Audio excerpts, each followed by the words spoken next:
Olá, seja bem-vindo de volta ao programa Diálogo Aberto com você, segundo bloco do nosso programa, agora falando sobre um tema extremamente importante, falando sobre a questão da nutrição e principalmente tratando sobre a questão de doenças crônicas. Por isso eu recebo aqui conosco o nutricionista Sérgio Moraes, que está aqui para nos orientar também e comentar sobre essas questões tão importantes que valem para a nossa qualidade de vida. Tudo bem, Sérgio? Seja muito bem-vindo ao nosso programa. Obrigado. Quando se fala sobre essa questão da importância da nutrição, a gente acaba caindo em alguns lugares comuns, né? A gente sempre ataca, olha, atividade física, não ao sedentarismo, busca de alimentos de qualidade, pratos coloridos, quanto mais coloridos melhor, né? Isso a gente percebe muito de uma forma geral.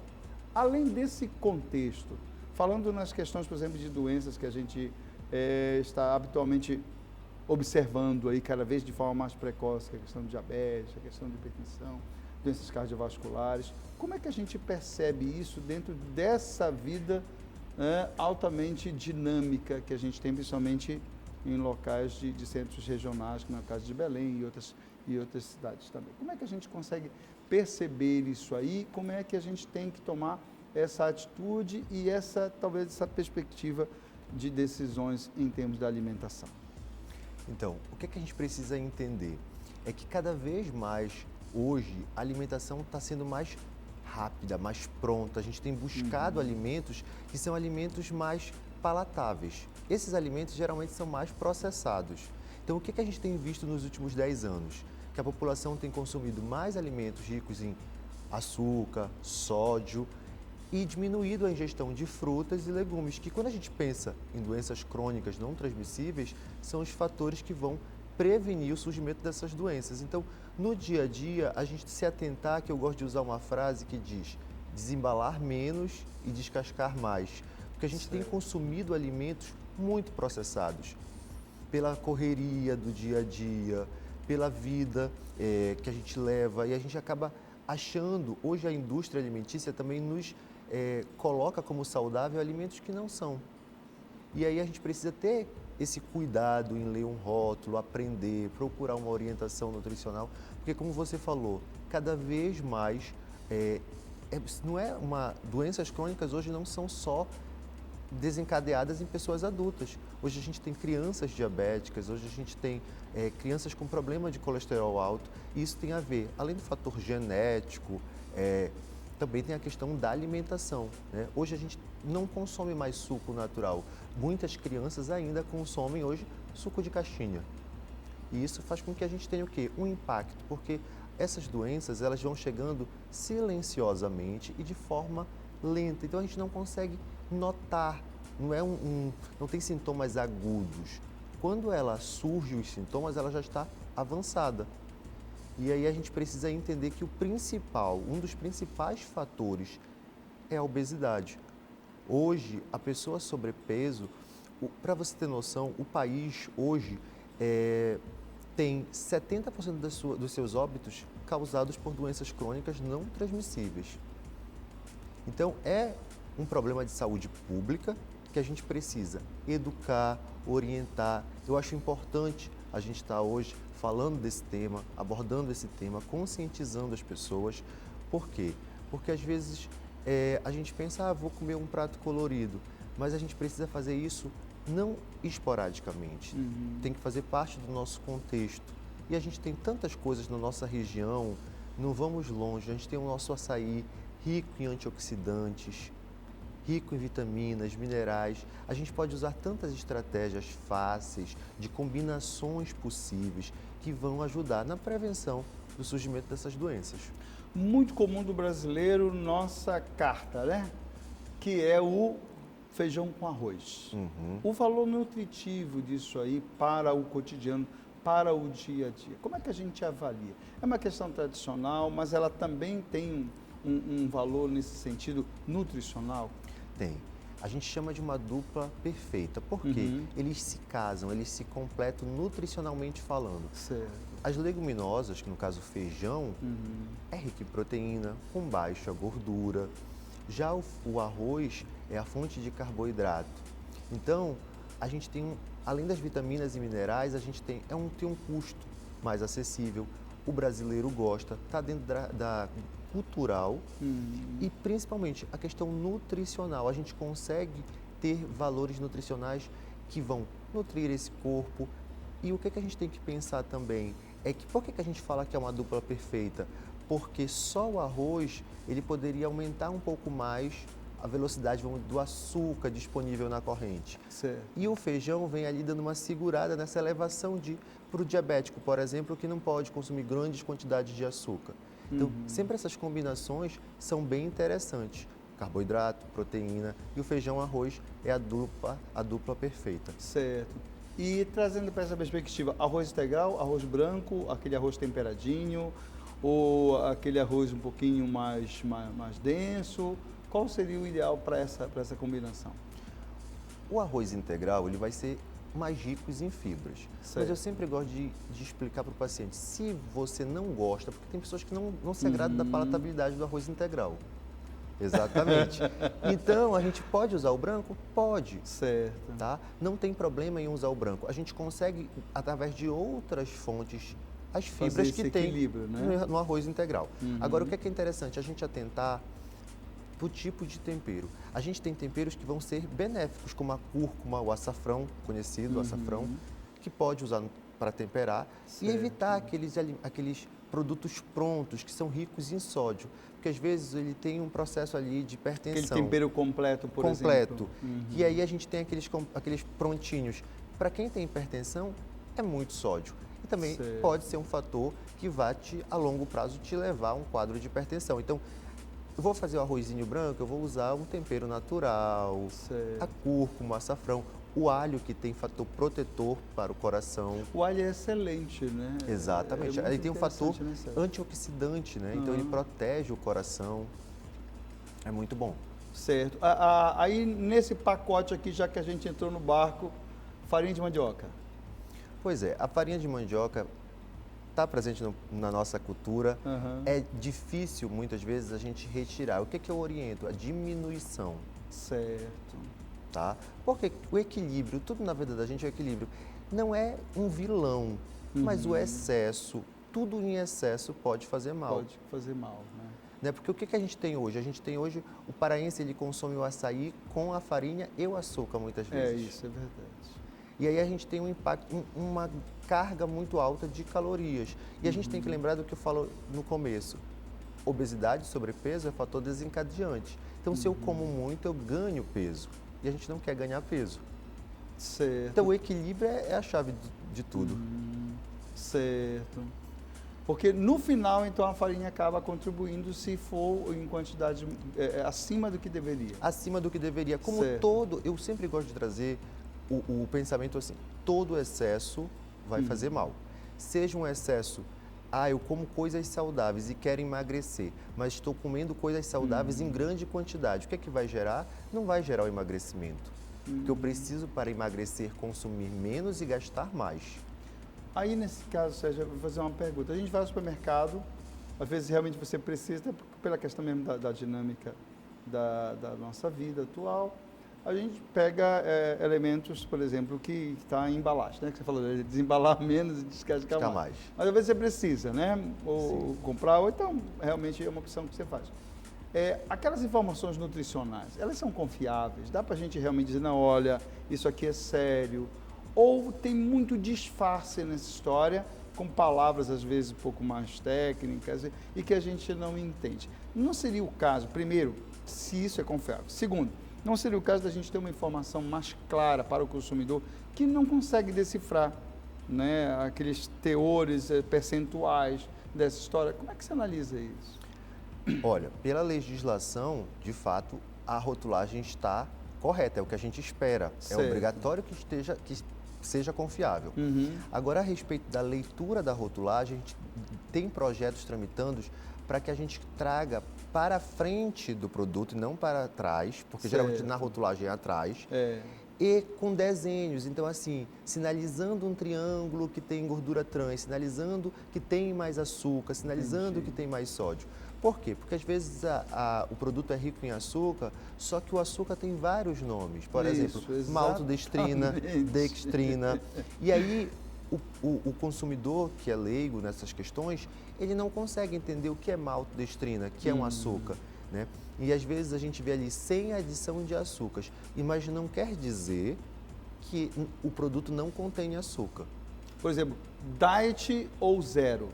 Qual é se eu quiser consumir lá um refrigerante ou mesmo outra forma, né, o que eu escolho? Diet ou zero? Faz alguma diferença? Faz. A gente tem que entender o seguinte, o zero, ele é sem... Não existe aquele componente, por exemplo, zero açúcar. Então, naquele produto não tem açúcar. Mas tem um substituto que adoça. Que é o adoçante. Que é o adoçante, o aspartame, por exemplo. Exatamente. Tá. E aí a gente precisa entender o que é o diet. O diet ele tem uma redução, por exemplo, do açúcar. Mas tem, né? Mas tem. Certo. Então, um é isento e o outro tem a redução. O diet tem a redução e o zero... Faz diferença, efetivamente? Faz. A gente precisa entender quem é esse paciente. Porque o paciente, por exemplo, diabético, ele vai se beneficiar mais do zero. Do zero. Não não vamos falar de refrigerante, porque nenhum refrigerante vai ser bom. Não tem jeito. Não tem jeito. Tá, ok. Tá? Só para deixar isso bem frisado. Agora, o que a gente precisa entender? O paciente ele tem um problema com colesterol. Então, eu preciso encontrar um alimento que ele quer consumir que tenha uma redução de gorduras. Certo. Então, quem é esse paciente para que a gente vai enquadrar? Mas, bem da verdade, é melhor usar um produto que não seja light, que não seja diet, porque existe uma compensação. Todo produto que está na prateleira, ele precisa de um tempo de vida maior, para ele ficar fora da refrigeração. E aí entram os estabilizantes, aí entram o sódio para conservação desse produto. Certo. E isso a gente precisa atentar, porque como é que a gente vê aqueles alimentos que são mais palatáveis, que agradam o nosso paladar? São alimentos ricos em sódio, gordura trans e açúcar. E esses são os fatores desencadeantes de... Se desequilibrou isso aqui, né? Exatamente. Então, o que a gente precisa ter cuidado? É porque, nossa, tudo que é muito gostoso, eu sempre brinco, vamos ter ou sódio, ou gordura trans, ou açúcar. Ou os três, né? Ou os três, que é o caso do biscoito recheado. Que ainda leva nesse pacote, né? Exatamente. E às vezes a gente precisa entender uma outra questão. Por que o sobrepeso e a obesidade é um problema de saúde hoje, né? Um problema de saúde pública? Por quê? Porque quando tu vais consumir, às vezes a pessoa fala assim, doutor, eu como muito pouco e não emagreço. Só que a gente precisa pensar em densidade calórica. Por exemplo, um pacotinho daquele amendoim japonês de 200 gramas tem 976 calorias. Nossa. Eu consigo consumir 18 unidades de iogurte desnatado pelas mesmas calorias. 18 unidades. 18 unidades de 140 gramas cada unidade. 3 quilos de morangos no lugar daquele pacotinho de amendoim. Quando a gente pensa a nível calórico, só que tem uma outra questão. Além do volume da questão calórica, tem um impacto, porque quando eu como um brigadeiro rico em açúcar, ele vai ter um impacto metabólico diferente se eu comer um prato de salada. Certo. Então, quando a gente pensa nisso, olha, por exemplo, o diabético, às vezes ele fala, nossa, minha glicemia não baixa e eu como tão pouquinho, mas ele come alimentos que são ricos em açúcar. E o açúcar não está só no doce, que é uma outra questão. O açúcar, ele tem... O amido, por exemplo, né? A gente tem no arroz, a gente tem no pão, macarrão, né? no pão, a gente verdade. tem... E como é que eu faço para baixar essa carga glicêmica, que é essa velocidade que o açúcar vira açúcar na minha corrente? Eu preciso pensar no quê? Eu preciso pensar em estratégias, em não eliminar o pão, por exemplo. Certo. Mas eu vou recheá-lo com uma proteína, com frango, com ovo. Isso faz com que essa carga glicêmica, que é a velocidade que o açúcar é digerido, você diminua essa carga glicêmica quando você acompanha com uma fonte de gordura e de proteína. Tá, ok. Aí eu te pergunto o seguinte, é possível uma dieta, por exemplo, praticamente sem açúcar, né? Ou com um número muito pequeno. Só que assim, a gente culturalmente foi acostumado a gostar de açúcar, né? A gente nem precisa, mas a gente acostumou. como é que é essa retirada aos poucos? Como é que é essa reeducação no sentido desses 3 fatores que desequilibrados fazem um estrago danado? Que é a questão da gordura, ó, por exemplo, o paraense adora carne, né? E carne de churrasco é gorda naturalmente, né? A questão do açúcar e a questão do sal. Como é que a gente trabalha essa reeducação alimentar? Dá para fazer uma redução ao longo do tempo ou a gente faz essas estratégias de equilíbrio? O que você acha mais viável e, digamos assim, mais execuível para nós que temos uma cultura que é condimentada, que tem essa história todinha? Eu acredito muito na vertente de desmamar, tirar açúcar lentamente. Então, como é que eu gosto de trabalhar com os nossos pacientes na clínica? A gente vai reduzindo a quantidade de açúcar e vai introduzindo adoçante natural. Tá. Pois é, aí depois a gente vai falar sobre adoçante. Para a gente entender, acostumar a palatabilidade dele. Porque quando ele está numa realidade de tomar um café adoçado e eu vou sugerir direto para ele tirar o açúcar, tira o açúcar, ele não vai ter uma boa adesão. Com certeza. Então a gente faz um desmame acrescentando o adoçante, tá? O ideal é que depois a gente também faça o desmame do adoçante. Porque quando a gente passa a acostumar e conhecer o gosto do café, por exemplo, sem açúcar, é outra forma. A gente mascara adoçando o suco, a gente mascara o sabor original adoçando o café. O mel é um bom substituto da questão do adoçante? Olha, o mel ele é muito rico em açúcar. Ele tem esses fatores protetores, anti-inflamatórios, mas eu não uso como estratégia para adoçar. Por quê? Porque existe também a questão da dosagem. O paciente acaba exagerando. Ah, é saudável, então eu vou colocar... Exatamente, eu estou à la vontade. À la vontade. E aí, a gente precisa... Eu sempre gosto de pensar, esse paciente ele gosta muito de açúcar, eu vou ficar dando... Porque toda vez que eu dou muito açúcar, seja o açúcar natural, como o próprio mel, eu vou ativar nele o desejo ainda mais por alimentos que sejam doces. Esse impacto, por exemplo, no café da manhã é terrível, né? Se eu começo, quebro o jejum, já com alimentos ricos em açúcar, eu já ouvi dizer assim, tipo assim, você manda um comando para o seu cérebro, esse é o padrão de hoje. É verdade isso? A gente precisa entender uma coisa, a gente começa o dia e a gente começa a desencadear. O que é que acontece? Vou lá, tomo um café. Geralmente o brasileiro na vida corrida dele, ele tem o hábito de tomar um café preto ou um café com leite adoçado, né? E aí ele não consome nenhuma fibra, nenhuma fruta e o pão com manteiga. Certo. E aí pingado, como a gente exatamente. E aí o que acontece? Ele não teve fonte de proteína, não gerou saciedade. O que seria a fonte de proteína? Um queijo, um ovo. Ele não consumiu uma fibra, nem micronutrientes numa fruta. É sempre bom uma fruta e, de preferência, uma fruta que tenha fibra. As frutas, de forma geral, têm muitas fibras. Por exemplo, uma maçã, a gente pode enriquecer melão com também. Um melão, a gente pode enriquecer com uma aveia, certo. Um psyllium, que é fonte de fibra. Por quê? Porque quando eu tenho fibra e proteína, eu tenho menos fome na hora do almoço. Certo. O paciente que não toma café ou come um café nutricionalmente mais pobre, ele vai ter mais fome. E intervalos menores, né? Qual é o ideal, Sérgio? A gente comer de 3 em 3 horas, de 4 em 4 horas, dar uma quebradinha no meio da manhã para poder aguentar até o almoço, à tarde também. Como é que funciona? Não existe essa obrigatoriedade de comer de 3 em 3 horas. Hoje a gente tem clareza na literatura sobre isso. Só que é interessante intervalar de 3 a 4 horas para que eu não vá para a próxima refeição com muita fome. Se eu tomo um café da manhã, 7 da manhã, e eu vou só almoçar meio-dia e 30, eu possivelmente... a gente come com os olhos quando a gente está com fome. É verdade. Então a gente vai fazer ali uma refeição mais calórica. Se a gente for num restaurante, a gente vai comer um pouco mais. Então é interessante a gente se sentir saciado. Né? E o que sacia é a fibra? A fibra, a proteína. Proteína também, certo. E a hidratação. A pessoa que não toma água ao longo do dia, ela tende a sentir mais fome. Quem não come fibra e não toma água, vai ter também um processo. Mas é por causa do equilíbrio? Temperatura também? Também. E hoje a gente também tem uma questão social, cultural. Os nossos pais nos ensinam que tomar água é quando eu estou com sede. E sede é um sinal de desidratação. Certo. Às vezes o nosso cérebro não funciona, né, em relação a isso, né? É porque... Ele não diz que está com sede. Ele Não, diz. mas é porque o que acontece? A sede é sinal de desidratação. Ah, Eu preciso ok. ter o hábito, então eu digo que água é visual, você precisa estar vendo ali a garrafinha. E aí tomando... E tomando. Por quê? Eu vou ter maior o quê? Excreção funcionamento do meu organismo, aumento do meu Sei. metabolismo, nível de cognição, aprendizado. Porque quando eu estou em processo de desidratação, eu tenho menos foco. Ah, isso é verdade.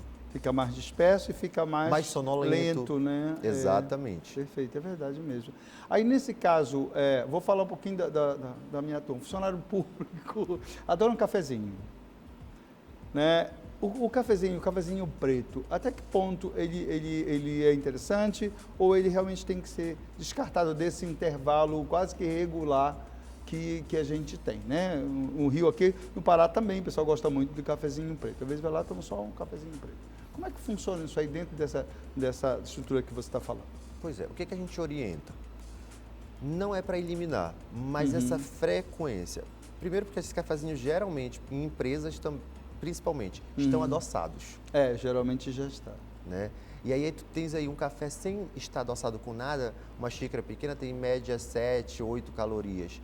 O adoçado vai ter 45 calorias. Nossa. A mesma quantidade. Então, pensando no impacto de calorias ao longo do dia. Um copinho pequeno. Exatamente. O impacto ao longo do dia vai ser maior. Outra, a gente precisa pensar também, se esse paciente, esse cliente está com o estômago vazio e fica tentando disfarçar Enganar a fome ali com o café, com o café. ele pode gerar um quadro de gastrite no futuro. Ah, certo. E a gente também tem uma outra coisa que a gente precisa atentar. Geralmente esses cafezinhos são servidos naquele copo plástico. Isso. Alta temperatura. Alta temperatura. Queimando aquela ali. E aí o que acontece? O plástico solta uma substância que se eu tomo esse café 3, 4, 5 vezes ao dia e eu faço uma conta semanal e depois mensal, eu estou me expondo muito a uma substância cancerígena que o plástico solta. O plástico solta. Quando entra em contato com alta temperatura. Então, pelo menos a xícara, né? Pelo menos a xícara e não adoce. Não e adoça. Outra, não use ele para enganar a sua fome. É mais viável você fazer um lanche e aí eu acho interessante. Né? A gente gosta de café. Café também nos deixa mais proativos, em alerta. Certo. Então eu gosto do café, mas eu acho que esse exagero e essa forma de adoçar que não está correta. Imagina a turma que fuma também, né? Ainda faz o composto ainda, né? Nessa Que história. o tabagismo vem ser um dos Exato. fatores desencadeantes das doenças crônicas não transmissíveis. Certo. Então assim, para a gente fazer um resumo da ópera, Sérgio, vamos lá. O que a gente já sabe, né? Já está ali, a gente às vezes não obedece, mas a gente já sabe. Combate ao sedentarismo, né? Exercício físico, buscar realmente uma reeducação alimentar nesse sentido de diminuir o trio, né? O GLS, né? Que é gordura, lipídio, ali, né? Sal, né? Açúcar, né? Açúcares e tudo mais. refinados. Esses três aí são importantes que a gente trabalha. No contexto do que a gente falou do adoçante, qual é o adoçante melhor ou menos, digamos assim, prejudicial para a gente poder utilizar como substituto do açúcar, vamos dizer assim? Olha, os adoçantes mais saudáveis são os naturais. A gente tem hoje os adoçantes artificiais. Aspartame é natural. Artificial. Aspartame, né? Aspartame. É artificial. O que é que a gente trabalha com natural? Estévia. Estévia, xilitol. Xilitol, estévia. Mas hoje a gente trabalha mais com o estévia, porque o xilitol, para quem tem processo fermentativo, ele gera gases. Ah, quem tem gastrite, por exemplo, não deve utilizar. Não, eu não gosto. Eu gosto de trabalhar com o estévia. O estévia. Os outros, eles são eles são artificiais. Então, por exemplo, esses que são ricos em sódio, a gente tem estudos que mostram correlação no processo de diminuição da produção dos hormônios tiroidianos quando se há o uso de adoçantes. Então, o que é que eu oriento? Cuidado com a rotulagem. Às vezes a gente vai no supermercado e vê ali com estévia, mas ele é com estévia e com os outros. É um mix, é um blend. E a gente tem que comprar o 100% estévia. Mas também, se puder, diminuir o consumo do adoçante. Por quê? Porque o adoçante, ele vai estimular o teu desejo por coisas doces. Ainda que ele não tenha calorias ou pouquíssimas calorias, mas ele vai dar uma mensagem tá? Lá para o teu sistema nervoso central, que tu Certo. queres açúcar. Então, eu queria só ressaltar aquilo que você falou, eu achei muito interessante. Desembalar menos e descascar mais. Né? Mantém a Exatamente. questão do colorido, mas também essa percepção do que está também embutido nesse processo. Exatamente. Né? O que a gente precisa pensar de verdade? Assim, a gente precisa entender a alimentação como algo do nosso cotidiano. Certo. E como prevenção, porque hoje o que a gente tem visto? As pessoas elas buscam melhorar a alimentação quando elas já estão com algum quadro, alguma patologia. Exato, né? E aí, para quem saiu do 80, que eu brinco, está acostumado a comer de tudo e se depara com um quadro de diabetes que precisa ter maiores restrições porque ele já está instalado. Já está em processo inflamatório. Né? Exatamente. Aí ele vai sentir um impacto muito maior. Então, a gente não tem que olhar para o nutricionista, para a dieta, como algo que vai nos privar. A gente hoje trabalha com uma nutrição inclusiva, uma nutrição que a gente pode de tudo um pouco no equilíbrio. Certo. Mas eu preciso também ter fatores que me ajudem a manter o meu corpo ativo, saudável, como você colocou, atividade física, alimentação equilibrada, isso a gente sabe, mas por incrível que pareça... Hidratação adequada. Hidratação, sono, porque hoje quem dorme mal tem maior probabilidade de ganho de peso. Certo, verdade. Então, são pilares que nos levam a uma longevidade. E eu acho que hoje trabalhar nutrição de forma preventiva, antes de tudo. Por quê? Porque você não pode olhar para a nutrição como, eu vou passar fome. Isso aí é um pensamento errôneo que está lá atrás, porque a gente entendia que nutricionista era para quem precisava perder muito peso e hoje a gente tem pessoas que nos buscam para estética, para melhorar cabelo, unha, performance atlética, né, para ganhar músculos. Então, assim, a gente consegue passear desde a estética, junto com a qualidade de vida, prevenção e naqueles casos que a pessoa já tem uma patologia, a gente diminui esses sintomas e sinais dessa patologia. Ou até deixa para mais tarde, né? Exatamente. Vai, quanto mais puder, levar lá para trás. Nós falamos aqui com o Sérgio Moraes, ele que é nutricionista. Sérgio, muito obrigado pelas suas orientações. Sucesso nesse trabalho. Obrigado. Que cada vez mais esse mindset dessas coisas aí que a gente tem que deletar, né? E realmente colocar que é uma busca de qualidade de vida, de longevidade, né? Que a gente consiga cada vez mais buscar essa saúde integral que a gente tenha, né? Perfeito. O ideal é, como diz o poeta, né? Manter sempre a mente aberta, a espinha ereta e o coração tranquilo. Obrigado, Sérgio. Eu. Grande abraço. Obrigado a você que nos acompanha.